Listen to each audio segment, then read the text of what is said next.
Yo, what's good? It's your boy, the views, and heavy spoilers for the Fishman Island saga. So the Straw Hats finally reunite after 2 long years. But what do I think of this new saga in the new world? Well, let's talk about the good. I just love seeing Luffy and the whole Straw Hat crew returning looking so cool, and I love the scene where Luffy, Sanji and Zoro just take down all those Kuma pacifistas like it's nothing. I mean, compared to how they were 2 years ago, my gosh, it's really impressive. I love seeing Rayleigh get quite emotional and teary-eyed seeing Luffy leave, as he actually grew quite a nice bond with the dude. But we're not in Sabaody too long, as the majority of the saga of course takes place in Fishman Island, and I love the entire design of the Fishman Island. I do like how One Piece has these arcs where we're not really in the mainland, we're either in the sky or down below in the sea. And between the two arcs, Skypiea and Fishman Island is of course the more superior arc. It has the better story and characters.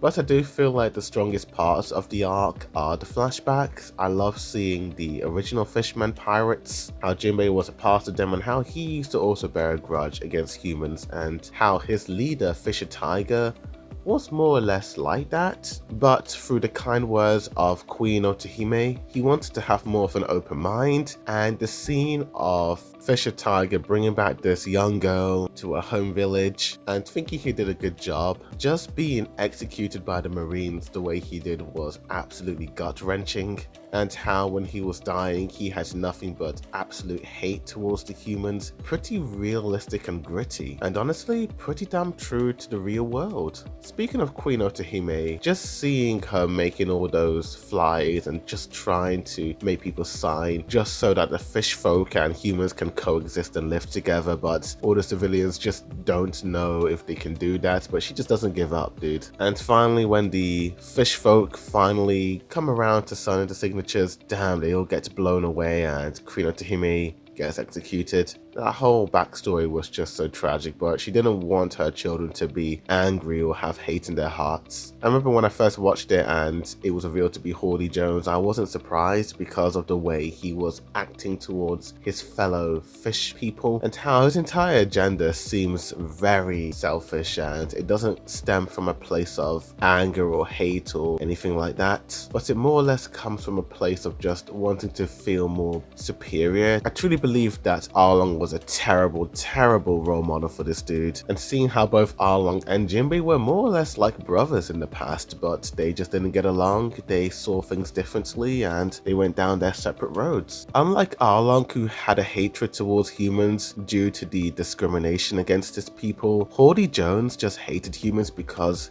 he hated them. I think all that brainwashing in his childhood really manifested and made this monster. Even after fighting Luffy, even after eating all those pills and him losing a lot of energy and destroying his body, he still hates the humans and he still wants to fight them despite being on death's door. But the main stuff happening in the present, the Straw Hats fighting the new Fishman pirates, I quite enjoyed the battles in this arc. Seeing all the Straw Hat crew improve and just work together and utilize their new abilities was really nice to see, and unlike previous arcs where the Straw Hats go into separate locations and fight their enemies one-on-one, this entire final battle more or less happened in the same location, except for Luffy's fight. I also do love how this arc also dives deep into the lore of the 800-year blank history, talking about the Noah, the Sea Kings, and Shirahoshi being one of the secret ancient weapons, which blew my mind and freaked me out a little bit when I first watched it. But on a second rewatch, I have an idea of where the story is going to go when it comes to the Noah and Shirahoshi. I don't want to give my theories just yet in case they may come true and I don't want to spoil anyone, but I just love how despite all of their multiple arcs and many different characters, Oda still manages to tie in previous events. The entire Alabasta saga where Crocodile Crocodile was looking for one of the ancient weapons. His journey led him to Alabasta, but man, if the dude went to like Skypiea, saw the poneglyphs and had Nico Robin read it out for him, how different would the show have been if Crocodile had entered the Fishman Island and gone after Shirahoshi? The Seekin's foreboding prophecy of the Noah being used in the near future. I don't know, man, something about that prophecy gave me the heebie-jeebies. On this rewatch, I was honestly quite surprised to see Big Mom and Puddin in this arc towards the end, and how Luffy's confrontation with her on the Damdamushi phone thing will cause a huge chain reaction in the future. As well as all that, I do love the background designs in this arc, particularly in Fishman Island. All the side characters, particularly the three brothers in Neptune's army, were actually well-rounded and well-developed. I liked how they were so committed and determined to protect Shirahoshi. Even Hody Jones himself is a pretty formidable villain, and the voice actor did a phenomenal job with him. Larry Brantley did the dub for Hody Jones, which I watched, and he's so slimy, yet really sinister and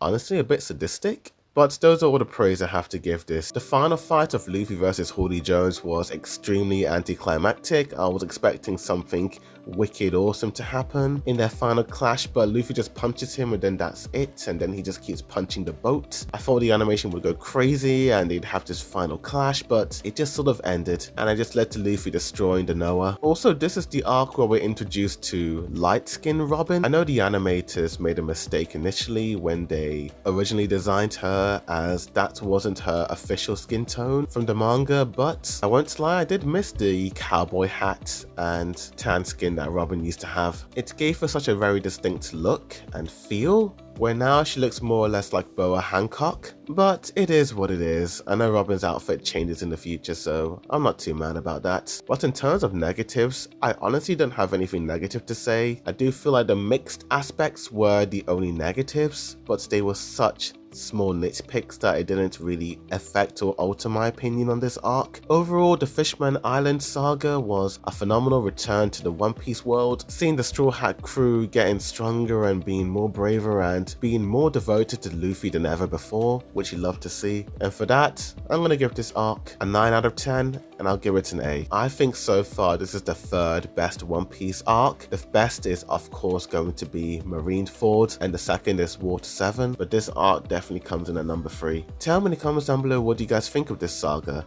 Do you like it or hate it? Like for more One Piece reviews. Thank you for watching, but as always, a boy did a review signing out.